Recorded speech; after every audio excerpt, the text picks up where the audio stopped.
Paminaw na to ni mga igala. Ining sunod palihog ug gab. XFM Katropa. Your wife is also a member of the House of Representatives. That is correct po. And she is Representative Maria. Your Honor, with all due respect. This is cross your honor. Maybe given leeway, Your Honor. Allow the counsel to finish the question and then you may make your objection afterwards. Finish your question, counsel, for the respondent. She is Representative Maria Rene Ann Lourdes G. Matibag. correct? Before I the witness object, Your Honor. answers, what is the objection of the lead prosecutor? The questions, Your Honor, of the defense with regards to the wife of the witness is totally irrelevant. Your Kabalo Honor, kaon sa ni, That should be ang tawag ani ba utility test. Sige, padayon. Oh, i-explain na nila diha ron. Loud. Your Honor, these are the, credibility testing questions, Your Honor, which is always relevant. The objection is overruled. It tests the freedom from bias, if any, of the witness regarding Sige. his, I-compare. testimony. I-compare na to karon. Dahil lang. I-compare na to karon mga igala. Kung pananglitan si Erwin mo ay presiding officer.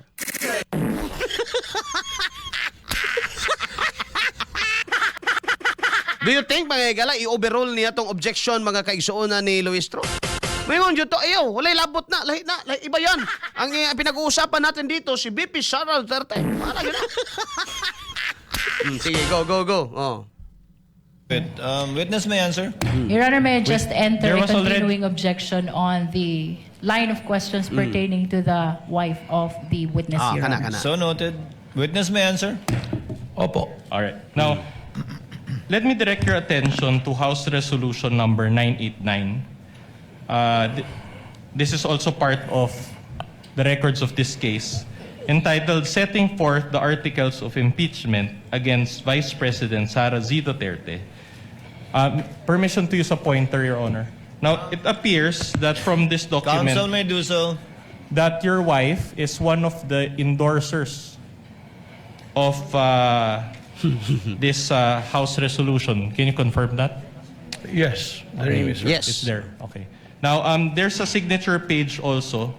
This document is not numbered, but it appears that it's around page 19. Can you confirm if this is your wife's signature? I think I have no authority to confirm the signature even if she is my wife. So you can confirm the signature of your NBI agent, but not your wife? It's appeared to be her signature, but I have not confronted with the document so that I can compare it. At any rate, Your Honor, may we allow? With the NBI, it's different. I testified earlier that it was presented to me, and I asked him if he signed it, and I'm familiar to his signature because he's always making submission to my office. All right. That's okay. At any rate, Your Honor, may we request, Your Honor, that we be allowed to submark this particular portion. Again, this is May already we part of request, the Your records. Honor, that the witness be confronted first with the document, and We may will we do that, request Your as well that the assisting counsel for the prosecution be allowed to approach. In order to save time and the questioning of the defense counsel, I think he's going to the position if my wife endorses the article of impeachment so that we save time and it's on record. It's a matter of public notice. Yes, my wife is one of the endorsers of the impeachment. Duly noted. Counsel, move on. All right. Thank you for that admission, Director Matibag. And despite that spousal relationship that you admitted, you decided to appear and testify today, correct?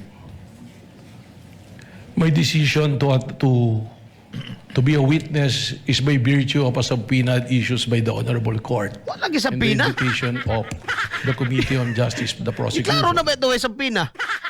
Sige, go. Sige, balik-balik ka na sa pina nga. I-clarify na mga igala. Giput on record na mga igala ni presiding officer for the record. Wala sa pina gihatag na mo. Sige, go. However, the job of my wife as a legislator is totally detached from me being the director of the National Bureau of Investigation. Okay. My next question is, but the court did not issue a subpoena for you to appear today. Mali sumpay. Actually, Are you saying that you receive a subpoena despite this honorable court not issuing a subpoena for you? even if there's no subpoena in the pre-trial order, I was Oh, mentioned nausap to be na, a nausap ng istorya. Di ba? Gaina na isabpina na dawat karon. Even if wala ko na dawat nga sabpina, amo ani gyapon ko. Oh, sige, go. and I was invited by the prosecution to be a witness. And from my understanding, in the pre-trial order, I was also listed by the defense. I will be gladly witness for the defense as well if I will be called upon. All right, but which is which? Are you appearing today by virtue of a subpoena or without a subpoena? I'm appearing today as a witness as called upon and announced by the Honorable Court and by the invitation also of the No, that's prosecution. not my question, Director Matibag. You're a lawyer, you know this. Are you appearing today by virtue of a subpoena or no subpoena? Subpoena. Sige, padayon. Wala na, nahurot na diyahe. Anyway, mo to sumpay. Now, balikan na to. The first point na lang, mga igala, no? Ang imong asawa, endorser, ikaw witness, mga kaigsuunan. Unsay bation ninyo, kay kita, ang mga Pilipino, mga igala. Although gina-explain na nila, lahi man to yung trabaho, lawmaker man to siya. Ako, copy maker. Ako, director ko sa NBI. So na ako diri, by the virtue that I am the director of the National Bureau of Investigation. Okay, then, kining iyang asawa, mga igala, nag-endorse ko. Ang iyang endorsement is by the virtue po nga siya, mga igala, is a representative or a lawmaker, mga kaigsuunan. But this is an impeachment court and they're trying to convince us that this is for accountability and nothing personal, nothing political, mga higala. Walay laing tumong niini kundi ang pagpanukot lamang kang Bibi Sara Duterte of the accountability. Tama? No? And yet, mga higala, look at this. Mr. and Mrs. Then ako musumpay, mga higala, kamo na lang. No? Kamo na lang sumpay, ana. I leave that to you. Assignment na ninyo. Alas 9:30 na may galantag na sa atong pagpanagubanuban. Mo na problema, no? Mo na problema, mga kaigsunan, no? Unya gipanghinambog pa na sa prosecution nga mo na isa sa pinaka bagtik nila, mga higala, nga witness. Mo na, no? You decide. Katawhan man na maghukom bisag kung saon nila. Kay pagkahuman na pagkahuman sa ilahang hearing ang prosecution adto sa ilahang press briefing, press con, may gala istorya, banat. And then i-claim nila nga victorious sila anang adlaw. Ang ila pong mga trolls, mga alipuris, mga igala comment sa diri nga malampuson, no? Kuan gyud, no? Sani? Malampuson si prosecution. O diya pa, pananglitan, yung comment ni Raimundo Ribucas, gipapreso si Marcoleta kay naisala. Time sa, Raimundo. Teka, puipon mo istorya na. So kung saan ni mo explicar, lahat masarang ila. Naman sila ikaw galingon na bindalo man ng ila. Sometimes you have to bend the law. Na ay presumption of innocence ba? Tapos mo yung kakaroon sadaan. Sige ko, no? Alas 9:32 na, may galantag nas buntag. Bullseye! Kining bahinatod ganinyo may gala sa Santon Plus Gold, ang food supplement for healthy body and stronger immunity. Sa mga taga Mawab diha, magkita-kits ta karon, mga higalang kuan, ha. Domingo, July 26, alauna sa hapon, nga doon sa alas 5 sa hapon, diha mga higala sa kini mga higalang covered court, no, sa Nuevo Iloco, Mawab, Davao de Oro. Para sa atong na-check up na to, libre, health seminar libre, doon na tayo free taste sa atong coffee, sa Santon Gold Coffee Mix, mga higala, and doon na tayo mga exciting prices ngayong madawat, no, naadiha mga kaigsunan, o mga lingaw, of course, mga katropa, no, excite pa, no, ang ato ang XFM Y2H Clinic Caravan, karon na ng Domingo, mga higala, no, sala na sa bogo nga botante, bakit maraming bobong senators? Ako talaga, mga katropa, although kahit natawagin akong bobo, okay lang naman sa akin. Totoo naman yan, eh. No? Totoo naman yan. Ako tawagon ko ni Mugbulok, mga higala, yung joke ko, I am. At least I am bobo and I want to learn. No? That's why as much as possible, mga higala, kung kaya sa akong mata, kaya sa akong lawas, mubasa ko. Mga kaigsuunan. Bulok man ko. Para na ako'y mahibawaan, mubasa ko. Bisag ka ng mga papel nga putos sa bulad, basahon ko na. Mga kaigsuunan. Kaya para lang yun na ako'y mahibawaan, nga ni di ay.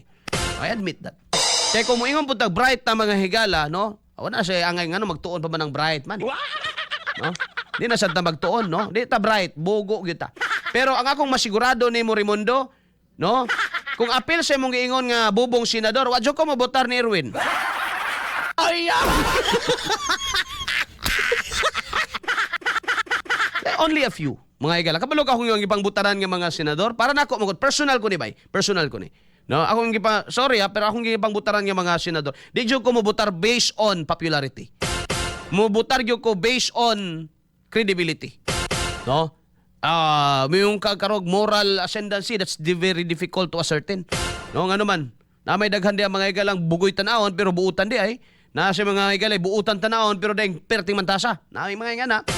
So adto na lang ko total trabaho man if he is to be a lawmaker, mga kaigsuonan, then para nako mas importante para nako nga naa siya background sa balaod. So dako kayo ako inyong pabuton sa kung ako ang preference mga igala. Kung mubutar ko even in congressman sa representatives o sa Senate mga kaigsuonan, mas pilion ako katong abogado. Ngano man, kay bawo sila sa ilang ginahimo. No? And if mubinuang man sila mga higala, no? Mas dako ilang responsibilidad nga naman. They know. Kabalo sila, mga kaigsuunan. Kana mga tao pananglitan may higala nga imo lang gipili diya para imo pahilom-hilomon. Wala na. Hindi na mapalpak na. Mas sila kay bawa na. No, responsibilidad mga higala gamay. No? Pero kadto mga higalang nahibaw sa balaod, dako ta gina-expect nila. Para sa kuha, unang pag-Erwin, kumo kay sikat, kumo kay manlalaban sa kabos nila. Wala ko nibutar. Even Rapi, wala ko nibutar na. Mga katropa. Basta, kung kaila ka kasi mga lawyer diha, no, except siguro atong wow dagat, wala dyan ko ana. Wow dagat, maayo bago na himo umantang ugok ana. Ay! Ito ang dagat. Wow dagat. Bungot sa ito. 9:35 already. Basig apil mo ana mundo. Basta ako, angkong ko bugo ko. Okay ra, no? Pero butante man ko, no? Mango ko bugo ko. Pero wa jud ko mobutaran ang ingon nimo nga senador. Oh. Bisan pa magaygalag ang uban suod kaniadto ni Digong, no? Lain man ta magaygalag preference, lain tag standard ba? Oh, amo na ako Nga naman balaod ko ng pandayon. No? Balaod ko ng pandayon, makapanday pala nagbalaod may gala nga. No, naman tay konstitusyon. No? But para dali ang trabaho, butangin na para dili langan. Mararapod na sa inyo mga opisyal diya sa kuan. No? Panggamahanan lokal, mga kaigsunan dapat katong kamao. Mo si pamili anang inyong pang hapit na mga election 2028, no? Daghan na managa na pug konsyal. Wa gani kay bawo unsa nang wa gani kay unsay diferensya ng resolusyon ug kuan.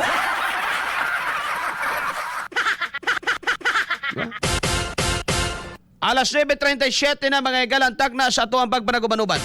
So ako anang personal mga kaigsuunan, no? Ako anang personal kung unsa man na sila unsa may inyo na. Now, alas 9:37 dirita sa dugang kay gusto lang ako ni i-insert gab. Kato ganing kuan gab kaning kaso ni Martin. Oh. Kaso ni Martin mga kaigsuunan, no? Asa na to? Diara, no? Matod pa mga higala sa ombudsman, ilang na certain pinaagi sa ilahang investigation, it appears, based on their investigation, that the former Speaker Romualdez is the central figure. The central figure of the diversion of public funds of the flood control project, mga kaigsuon. Bullseye! Bullseye! Kaya naman mo kinsay senador nga niingon mga higala nga walay mastermind, walay central figure ang flood control. Kaya naman mo kinsa? Remember? Kadtong ni Puli ni Marcoleta nga nahimong Blue Ribbon Committee, nga gihimo niyang Pink Ribbon Committee. Nga nagpasa mga higalag committee report nga partial final. Kinsa siya? Inomdom mo ato? Karon nalipay ta. Mga higala, ano man? At last mga higala, Wa pa man mo ingog na kaso, ningon pa lang nila nga base daw sa ilang investigation, si Martin Romualdez kuno mo central figure, but it was not mentioned mga higala nga naanabay kaso uwa pa. Ang ingon lang mga higala ang sentro, no? Pag mo ingon kag sentro mga higala, dili ka mastermind. Ay na po na i-justify dili oy. So, ano na, no? Senador Pink Lacson. Di ba ingon ka, walay mastermind kuno sa flood control. No? Wala ko ni mastermind sa flood control. Oh. Yan naman lagi central figure. Ingon ang tao ni Remulla. Oh. Padayunan ninyo na. Although pa man sila maingogi kasuhan na, pero ingon sila central figure. Basig pa, kagat ra po na, padugang raspusta mga igala, kay padung na ang, karon ng Lunes ang impeachment. Kining sonan mga igala ni BBM. No? Basig padugang raspusta ba? Aron inon nga, wag gyud gipili. Pero pag ending di ato mga igala, murag, yan lang mga, sige lang, paraya lang, patira lang ron. So the challenge ni mga kaigsunan, if you, former Speaker Martin Romualdez, sir, di man day ka central figure, of course, ang imong kuan diha, ang imong team mo ingon gyud mutubag ta, no? Mutubag ta ni. Kunya, inyong barugan nga di gyud wa gyud kay labot diri, sir. Di ba? Pero ang tanan mangkod dahil daw sa iyo eh. Ingon ng kanao kanang abogada diha sa kuan nga ng representative sa Batangas, di ba? Tanan daw kaya may AX dahil sa iyo, sir eh. Hindi naman amin yan, hindi galing sa mga tao yan, hindi galing sa mga mga media. Galing talaga sa yan. Galing kay Luis Troyan.